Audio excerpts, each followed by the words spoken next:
Bonsoir, je vais prendre le passage de Jean chapitre 4 qui nous parle donc de cette rencontre pour le moins curieuse et inattendue entre Jésus et cette femme samaritaine. C'est un dialogue assez curieux, assez amusant par certains côtés et très intéressant qui nous instruit énormément sur qui est véritablement Jésus. Je commence le chapitre et je m'arrêterai au verset 26. Le Seigneur sut que les pharisiens avaient appris qu'il faisait et baptisait plus de disciples que Jean. Toutefois, Jésus ne baptisait pas lui-même, mais c'étaient ses disciples. Alors il quitta la Judée et retourna en Galilée. Comme il fallait qu'il passât par la Samarie, il arriva dans une ville de Samarie nommée Sychar. D'autres traductions parlent de Sichem. Et on va voir pourquoi. Près du champ que Jacob avait donné à Joseph son fils. Là se trouvait le puits de Jacob. Jésus, fatigué du voyage, était assis au bord du puits. C'était environ la 6e heure, c'est-à-dire midi. Une femme de Samarie vint puiser de l'eau. Jésus lui dit « Donne-moi à boire », car ses disciples étaient allés à la ville pour acheter des vivres. La femme samaritaine lui dit « Comment toi qui es juif me demandes-tu à boire? À moi qui suis une femme samaritaine ?» On peut se demander comment est-ce que la femme a reconnu que cet homme était juif. Eh bien certainement à cause de son accent. Et donc elle a vu que c'était un juif et qu'elle, étant samaritaine, en principe, elle ne devait même pas commencer la moindre conversation avec cet homme, puisque l'on sait que depuis le schisme d'après Salomon, a fait que le royaume d'Israël s'est divisé en deux parties. Vous avez eu le royaume du Nord qui s'est trouvé en Samarie et le royaume du Sud, donc royaume de Juda à Jérusalem. Et donc depuis, les deux étaient ennemis et se haïssaient cordialement. Donc cette femme discerne que cet homme est juif, qui n'est pas samaritain, et donc elle est sur la défensive. Jésus lui répondit « Si tu connaissais le don de Dieu, et qui est celui qui te dit « Donne-moi à boire », tu lui aurais toi-même demandé à boire, et il t'aurait donné de l'eau vive. « Seigneur, lui dit la femme, tu n'as rien pour puiser, et le puits est profond. D'où aurais-tu donc cette eau vive? Es-tu plus grand que notre père Jacob qui nous a donné ce puits, et qui en a bu lui-même, ainsi que ses fils et ses troupeaux ?» Jésus lui répondit « Quiconque boit de cette eau aura encore soif. » C'est très amusant de voir comment cette discussion a lieu sur deux plans différents. Jésus lui parle toujours d'une manière spirituelle, il parle de l'eau vive, de l'eau qui représente non seulement la vie, mais la vie éternelle, qui représente aussi la parole de Dieu. Et cette femme qui parle sur un plan terrestre, purement matériel, purement charnel, qui, elle, en est restée à l'eau du puits. Jésus lui répondit « Quiconque boit de cette eau aura encore soif.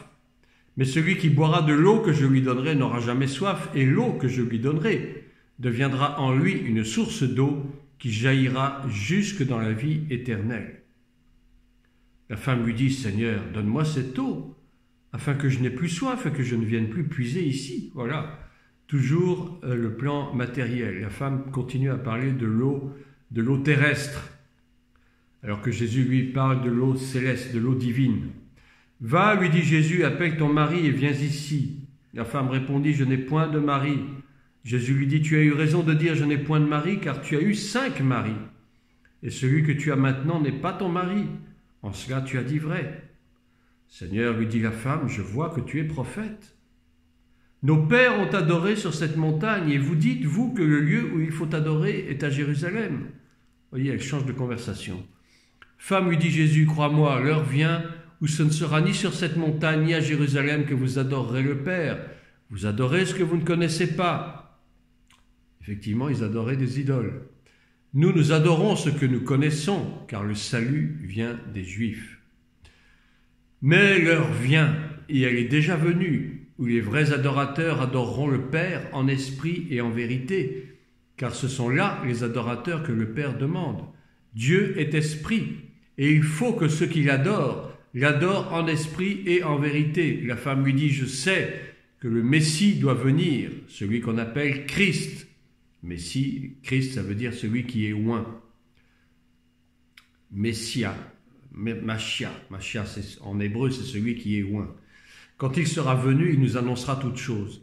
Jésus lui dit, je le suis, moi qui te parle. Et j'arrête là la lecture sur ce je le suis, moi qui te parle, et on remarquera avec grand intérêt que c'est une des seules fois où Jésus donne sa véritable identité à quelqu'un de cette façon aussi flagrante, de cette façon aussi précise. Il dit « Je le suis, c'est moi le Messie ». Il y a eu un précédent lors d'une discussion entre Jésus et ses disciples à qui il demandait « Mais qui dites-vous que je suis ?» Parce que les uns disent que tu es prophète, d'autres que tu es Jean-Baptiste, d'autres que tu es Élie, etc. « Et vous, leur dit Jésus, que dites-vous que je suis ?» Et seul Pierre va donner la véritable réponse, qui ne viendra pas de lui-même bien sûr, mais qui lui aura été révélée d'en haut, en disant « Tu es le Messie, le Fils du Dieu vivant ». Ça, c'était la première fois où l'identité réelle du Messie était révélée à ses disciples. Mais ce n'était même pas Jésus lui-même qui en avait fait part, mais c'était Pierre qui, par le Saint-Esprit, avait donné la réponse. Et là, nous avons un deuxième cas, où cette fois-ci, c'est Jésus lui-même qui se révèle en étant le Messie.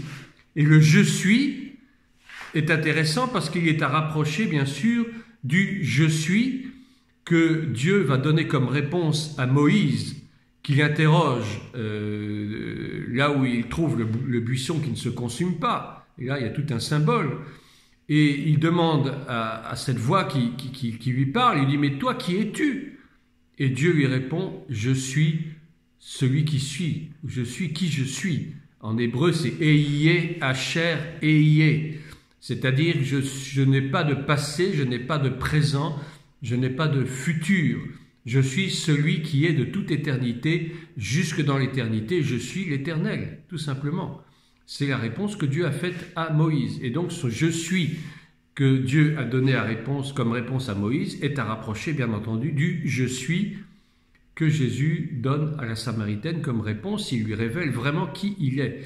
Et effectivement, tout cet épisode de la femme samaritaine est en fait une révélation messianique, mais qui ne se fait pas n'importe où, elle se fait précisément près du puits de Jacob. Et on va voir ce que ça signifie, ce puits de Jacob. Ça révèle pas mal de choses. Et ce fameux champ de Sichem, c'est précisément là où ont été enterrés les os de Joseph.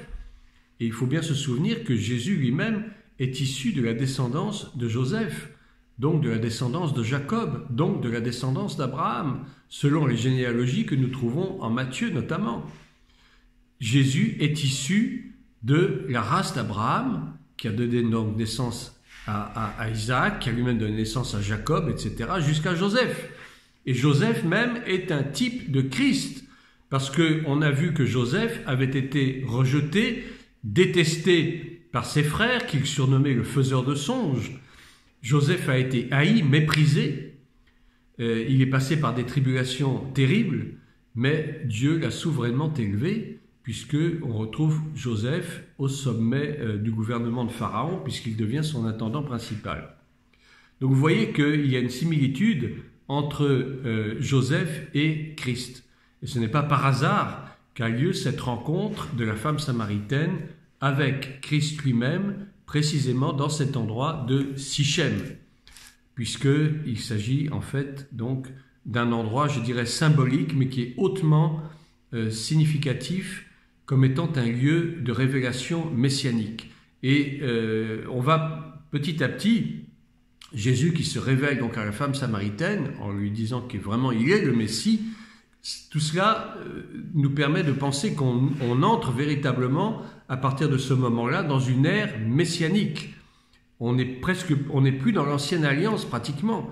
Et la femme lui dit, oui, je sais que le Messie doit venir, parce qu'elle en a eu connaissance par la Torah. Elle a certainement écouté les enseignements des rabbins de l'époque, des pharisiens, des scribes, qui, effectivement, d'après les prophètes, savent qu'il y a un Messie qui doit venir. Le problème, c'est qu'ils n'ont pas reconnu ce Messie lorsque celui-ci est venu en chair et en os.